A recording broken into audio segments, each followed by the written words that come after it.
making one of my favorite snacks. It is Thai fried bananas. Nhớ rong nè, nấu nọ, quý là Qhia của khá recipe và chỉ cho kỹ nọ. My ingredients are, cho không cú xí hâm mô lì nọ. 1 baked rice flour, cú xí lo, ít nà mông chua rong lì nọ. 2.5 cup sugar, all có thể in đã bê tha. 2 cup freshly grated coconut, all có cho mà khâu chí chia cầu. Half cup combination of black and white sesame seeds, in đã có do nông ná của nhiệt đút thế đâu xí giờ. 1 tablespoon baking powder, 1 tablespoon do mông baking powder.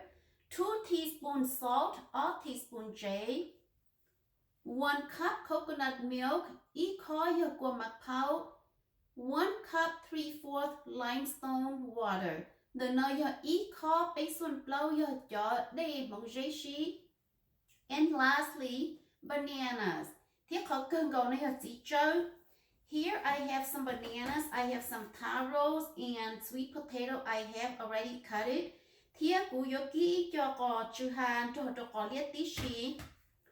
When choosing bananas to make fried bananas, you do not want to choose bananas that are too ripe because it will be too smushy when you're making the fried bananas. So you want to choose those bananas that are ripe but still has some greens like this one, and bananas are still very firm.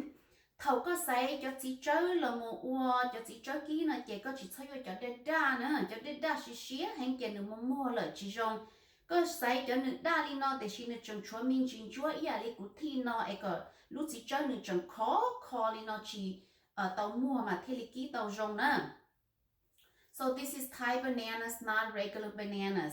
Đợt này cho chị chơi Thai là chỉ cho chị chơi mình cà bên nó. If you prefer not using limestone water, you certainly can just use 1 3/4 regular water. That would be just fine. Do hai tiết có chuyện nghiệm đây mong dễ xí là chịu ở nhà có chỉ là xí cho ở đây ít khó thể bế xuân plau sư. The reason using limestone water is limestone water will help make the fried bananas much crispier and more crunchy. Khó ở xí cho đây mong dễ xí nó nè mà vì để cho đây mong dễ xí nó nè do là một ô hao lửa ba của cơ ký tao cho chị trơn tới nừng kỹ đùa cá đùa nè. To make limestone water, this is 1 container. I only use half of the limestone paste, mixing with 1.5 gallon water in the bucket. I cover it, I let it rest for 1 full week. And then the limestone paste will sink to the bottom, and then on top the water is clear, just like this. And then I measure 1 cup and 3/4 to use.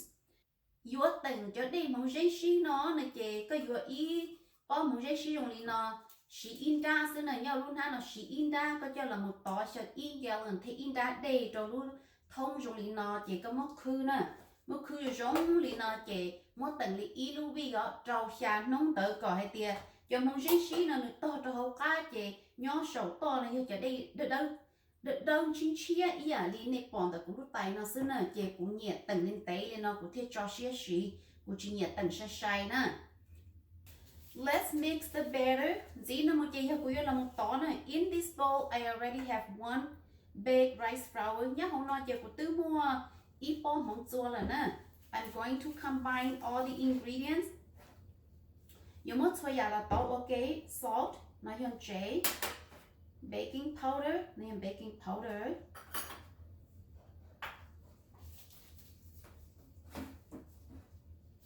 Sugar, beta.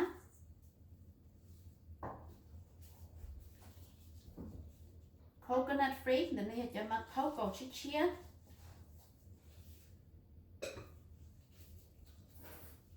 I'm going to combine all of this well before adding the rest of the ingredients.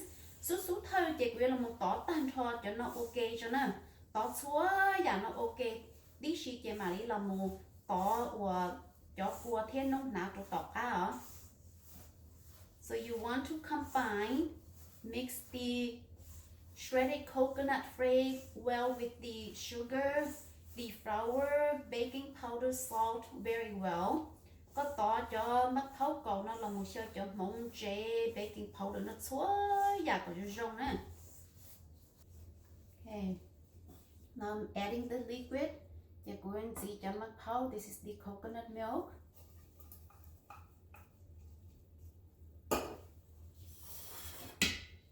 The limestone water, the này đây mông chế xí.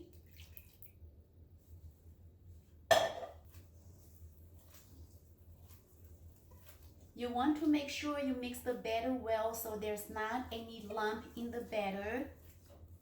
Bây giờ tao mà đó mà rùa cho mông thiết cho đây nó xí sợ rong có chỉ cho một cò đi nè, cho một cò đi là chế thế đi rong á. Okay, it should be good. I'm adding the sesame seed. Gì nó nát đâu nè, chế rong nữa. The sesame seed when it's in, I don't mix as much. Just combine quickly. Thầu mới cho nút nát đâu là chế có chỉ ni vô tỏ lên tay rồi nó đau chúa thì nó sẽ chế rong nữa. One thing about Thai fried bananas is that after you finish frying it, you will not see a heavy dough or batter wrap around the piece of banana.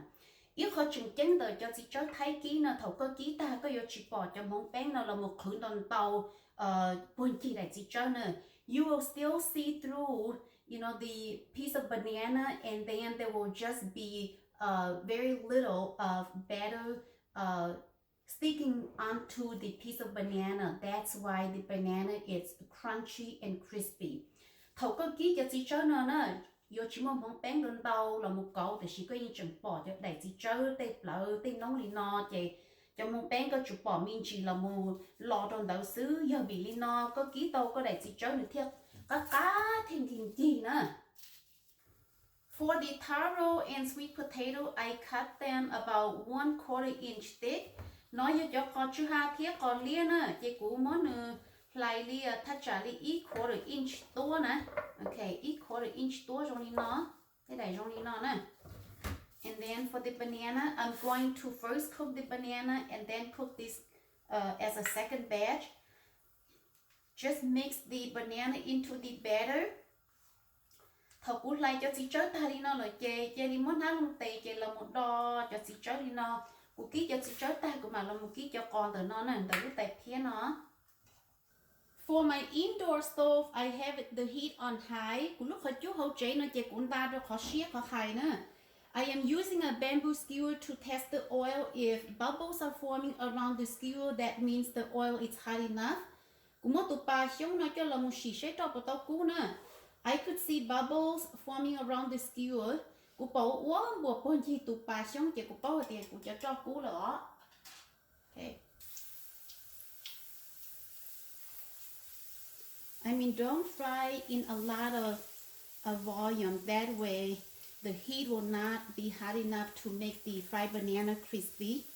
Giờ có kỹ năng tao, ok, chị có cho chị chơi nữa chỉnh kỹ nữa. Giờ chỉnh kỹ cho nữa chụp cá, chị kỹ có chơi ít rau kỹ có chơi rau sữa.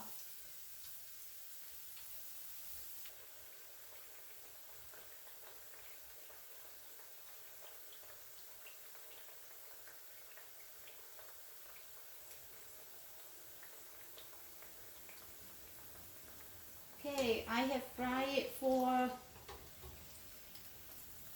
about 6 minutes and it is good. Một tí trâu nạc thì nó chỉ ta rong lửa.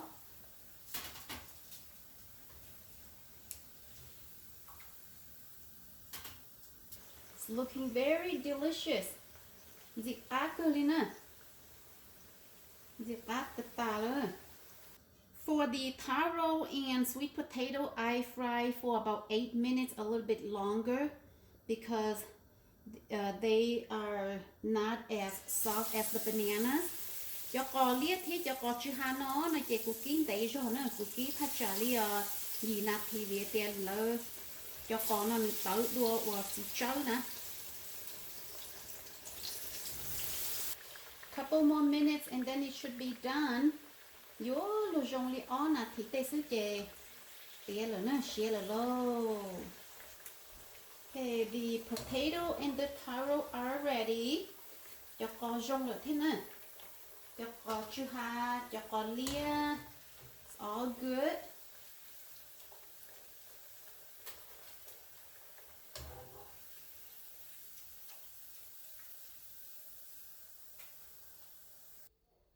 Let's enjoy my fried bananas, fried taros, and fried sweet potato. Cô cho chị ký tàu dành cho của nó nè. So, as I said, I usually like to drink hot tea with fattening food. Cô nhà hậu thì cô nhà thầu của nó để giả tròn nè. So, let's try a piece. This is the banana. Sao họ chị cho vấn đề nè.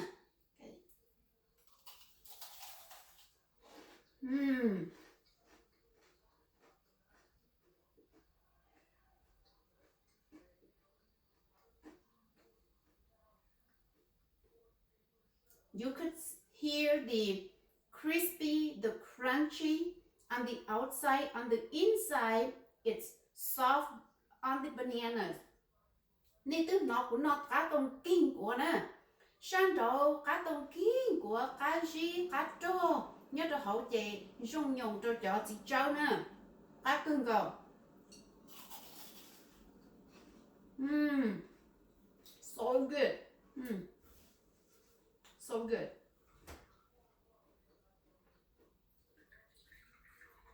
Hãy đi tiêu.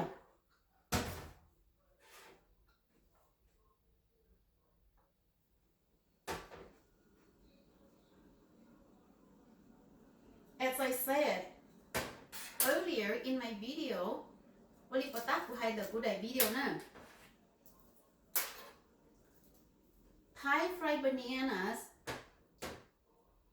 there's not a lot of batter and the coating of the batter, it's not smooth, it is very jagged and you could see, you can see the banana in the middle of this piece.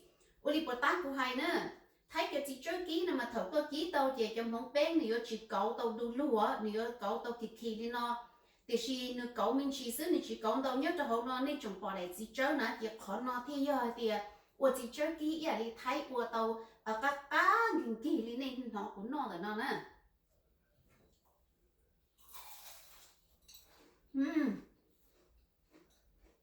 So good.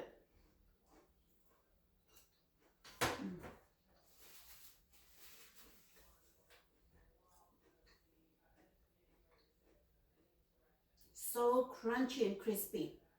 Cái thật tìa.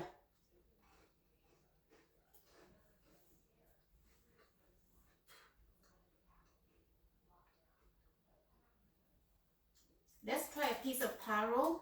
Gonna have got Qhia. Again, it's only coat partial of the taro. Okay. What is tác của hai á? Để có Qhia nó nếu chỉ có tan thoa có mình chỉ thiết xứ nè.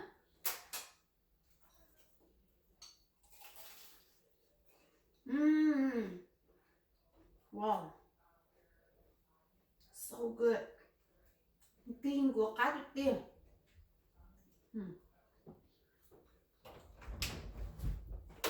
Nó mới tủ. Cá hình lên.